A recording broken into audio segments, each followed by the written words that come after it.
அஸ்ஸலாமு அலைக்கும். Welcome to has kitchen. இன்றைக்கி நம்ம அதிரசம் எப்படி பண்ண போகிறோம் அப்படின்றத பார்க்க போகிறோம். அதிரசம் பண்ணோம் அப்படின்னா பார்க்கும்போது அந்த மாதிரி நிறைய இருக்குது. அந்த மாதிரிலாம் எதுவுமே இல்லாமல் ஈஸியான மெத்தடில் நான் செஞ்சு காமிச்சிருக்கேன். செம்ம டேஸ்ட்டாக இருக்கும், நல்லா சாஃப்டாகவே இருக்கும் அந்த அதிரசம். கண்டிப்பாக ட்ரை பண்ணி பாருங்கள். பார்க்கும்போதெல்லாம் எதுவுமே தேவையில்லை, ரொம்ப ஈஸியாக யார் வேணாலும் ட்ரை பண்ணலாம். பாருங்கள் எவ்வளோ சாஃப்டாக இருக்குது, நீங்களே பாருங்கள். கண்டிப்பாக ட்ரை பண்ணுங்கள். இப்போ எப்படி பண்ண பார்க்கலாம். ஒரு பெரிய பாத்திரம் எடுத்திருக்கேன். இதுக்கு நம்ம அரிசி ஊற வைக்க போகிறது இந்த மாதிரி எதுவுமே கிடையாது. கடையில் வாங்கின அரிசி மாவு தான் செஞ்சு காமிச்சிருக்கேன்.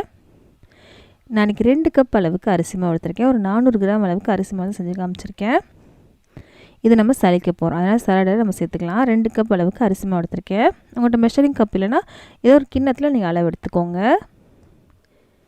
2 கப் அளவுக்கு எடுத்திருக்கேன். இதை நம்ம சலிச்சுக்கலாம். கண்டிப்பாக சலிக்கணும், ஏன்னா ரவை மாதிரி நமக்கு இருக்கக்கூடாது. நைஸான மாவு தான் நமக்கு தேவை, அதனால தான் நம்ம சலிக்கிறோம். நல்லா சலித்ததுக்கப்புறம் உங்களுக்கு காமிக்கிறேன். ரவை மாதிரி இருக்கும் இல்லையா, அது நமக்கு தேவையே இல்லை. இப்போ பாருங்கள் சலிச்சிட்டேன். பார்த்திங்களா, ரவை மாதிரி இருக்குல்ல, இது நமக்கு தேவையில்லை. எடுத்து கீழே போட்டுடலாம். இப்போது நம்ம சலிச்சு வச்சதோட இந்த மாவில் 1/2 கப் அளவுக்கு பால் எடுத்துருக்கேன். இந்த பால் முதவே காய்ச்சின பால் தான். கொஞ்சம் கொஞ்சமாக சேர்த்து இந்த மாதிரி கலந்து விடுங்க. நீங்கள் பாலுக்கு பதில் தண்ணி கூட எடுத்துக்கலாம். பால் சேர்த்துங்க ரொம்பவே டேஸ்ட்டாக இருக்கும். இப்படி கொஞ்சம் கொஞ்சமாக சேர்த்து 1/2 கப் பாலையுமே நம்ம சேர்த்துலாம். 1/2 கப்னா 100 ml அளவுக்கு பால் எடுத்திருக்கேன். இது முதவே காய்ச்சி ஆற வச்ச பால் தான். எல்லா பாலையுமே சேர்த்தாச்சு. சேர்த்துட்டு நல்லா இந்த மாதிரி கலந்து விடுங்க. நான் கலந்து விடுற மாதிரியே கையால் இந்த மாதிரி தேய்ச்சிக்கோங்க. மாவு எல்லாத்தையும் எடுத்து எல்லா மாவுலேயுமே பால் இருக்கணும், அந்த மாதிரி நல்லா கலந்து விட்டுக்கோங்க. இப்போது நல்லா கலந்து விட்டாச்சு. இப்போது இந்த மாவை திரும்ப ஒரு தடவை சளிச்சுக்கணும், ஏன்னா கட்டி கட்டியாக இருக்கு இல்லையா, அந்த மேலே இருக்கக்கூடாது. நைஸான மாவு தான் நமக்கு தேவை. அதனால் இன்னொரு தட்டு எடுத்திருக்கேன், சலடை வச்சு இதையும் நம்ம சளிச்சிக்கலாம். பால் சேர்த்து பிசைஞ்சோம்ல, அப்போ சின்ன சின்ன கட்டிகள்லாம் இருக்கும்ல, அதெல்லாம் இருக்கக்கூடாது. அதுக்காக தான் திரும்ப ஒரு நம்ம சலிக்கிறோம். எல்லா மாவுமே சேர்த்துட்டேன், சலிச்சிடலாம். இந்த மாதிரி பெரிய தட்டு எடுத்திங்கன்னா உங்களுக்கு ஈஸியாக இருக்கும். எல்லாத்தையும் சலிச்சதுக்கப்புறம் இப்போ பார்க்கலாம்.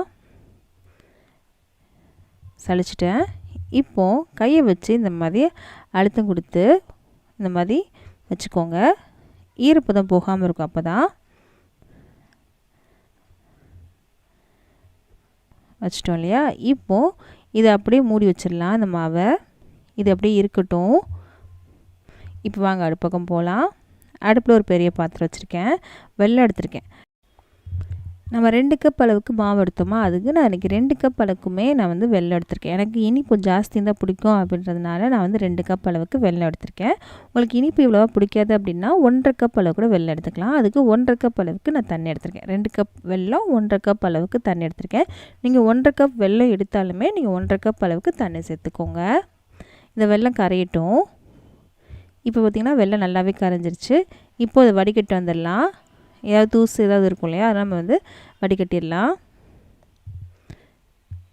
வடிகட்டி திரும்பவும் அதே பாத்திரத்தில் கழுவிட்டு நான் சேர்த்துருக்கேன். சேர்த்தாச்சு. இப்போ அடுப்பு மீடியமில் வச்சுருக்கேங்க. இதில் நம்ம இப்போது ஏலக்காய் தூள் சேர்த்துக்கலாம். ஒரு 1/2 டீஸ்பூன் அளவுக்கு ஏலக்காய் தூள் எடுத்திருக்கேன். இதுக்கு நம்ம பாகுபதம் எதுவும் நமக்கு தேவையில்லைன்னு சொல்லிட்டேன் இல்லையா. இது ஒரு 2 நிமிஷம் வரைக்கும் நல்லா கொதிக்கணும். நல்லா சலசலன்னு நல்லா கொதித்து வரணும். நல்லா சலசலன்னு கொதிக்கணும். அப்போ தான் நான் மாவு சேர்க்கணும். இப்போ பார்த்திங்களா நல்லா நுரைச்சிட்டு வருதுல்ல, இந்த மாதிரி நல்லா நுரைச்சிட்டு வரணும். இந்த மாதிரி பொங்கி வரக்கூடாது, ஆனால் நுரைச்சிட்டு வரணும். இங்கே பாருங்கள், இந்த மாதிரி நல்லா நுரைச்சிட்டு வருது இல்லையா. இப்போ அடுப்பை நல்லா சிம் பண்ணிவிட்டு நீங்கள் மாவை சேர்த்துருங்க. எல்லா மாவுமே சேர்த்துட்றேன் நான். இப்போது நான் அடுப்பை சிம் பண்ணிட்டேன். நுரைச்சி வந்ததுக்கப்புறம் சிம் பண்ணிவிட்டு எல்லா மாவுமே சேர்த்துட்டேன். சேர்த்துட்டு நல்லா கலந்து விடுங்க. மாவு டக்கு டக்குன்னு கலந்து விடணும். இல்லைனா அடுப்பு ஆஃப் பண்ணிட்டு நல்லா கலந்து விட்டு கூட நீங்கள் அடுப்பு ஆன் பண்ணிக்கலாம். கட்டிப்படாமல் எல்லாத்தையும் நல்லா கலந்து விட்டுருங்க. சீக்கிரமாகவே கெட்டியாயிட்டு வரும் நமக்கு. நல்லா கலந்து விடணும். அப்படியே பாத்திரத்தில் ஒட்டாமல் எல்லாம் சேர்ந்து வரும். அந்த டைமில் நம்ம நெய் சேர்க்கணும். வரட்டும், நம்ம வெயிட் பண்ணலாம். இப்போது அடுப்பு சிம்மில் தாங்க இருக்குது. நான் ஃபுல்லெல்லாம் பண்ணல, சிம்மில் தான் இருக்குது. இங்கே பாருங்கள். எல்லாம் சேர்ந்து வந்துருச்சு இல்லையா? இந்த டைமில் ஒரு 2 டேபிள் ஸ்பூன் அளவுக்கு நெய் எடுத்திருக்கேன். சேர்த்துட்டு இதையும் சேர்த்து நல்லா கலந்து விடுங்க. அப்படியே பாத்திரத்தில் ஒட்டாமல் வரணும். அதுதான் கரெக்டான பதம். இப்போ அதை நல்லா கலந்து விடலாம். அப்படியே பாத்திரத்தில் ஒட்டாமல் வந்ததுக்கப்புறம் உங்களுக்கு காமிக்கிறேன். இங்கே பாருங்கள், அப்படியே பாத்திரத்தில் ஒட்டாமல் வந்துருச்சு இல்லையா? இதுதான் கரெக்டான பதம். இப்போ நம்ம அடுப்பு ஆஃப் பண்ணிக்கலாம். கரெக்டான பதம் வந்துருச்சா அப்படின்றது இன்னொரு விதமாக நம்ம வந்து செக் பண்ணி பார்க்கலாம். இப்போது கையை கொஞ்சம் ஈரம் பண்ணிவிட்டு சின்னதாக உருட்டிங்க அப்படின்னா கையில் எடுத்து மாவை வந்து உங்களுக்கு உருட்ட வரணும். அதுதான் கரெக்டான பதம். இங்கே பாருங்கள், கையை லைட்டாக ஈரம் பண்ணியிருக்கேன். இப்போ அப்படியே உருட்ட வருதில்ல, இதுதான் கரெக்டான பதம். இப்போ அது நல்லாவே ஆறிடுச்சுங்க. ஆறிடுச்சு. இதில் கொஞ்சமாக மாவு எடுத்துக்கோங்க. கையில் ஒட்டவே இல்லை பாருங்கள். நீங்கள் வாழலை இல்லைன்னா நீங்கள் பட்டர் பேப்பர் தான் வச்சுக்கோங்க. நான் இன்றைக்கி பட்டர் பேப்பர் தான் எடுத்திருக்கேன். நம்ம எடுத்த உருண்டையை நம்ம கொஞ்சம் கனமாகவே தட்டிக்கலாம். ரொம்ப மெலிசாக தட்டக்கூடாது. நம்ம அதிரசம்லாம் எப்படி தட்டுவோம் அதே மாதிரி தான் தட்ட போகிறோம். ரொம்ப அழுத்தம் கொடுக்காம லைட்டாக அந்த மாதிரி அழுத்திட்டு கையை வச்சு இந்த மாதிரி அழுத்திக்கோங்க.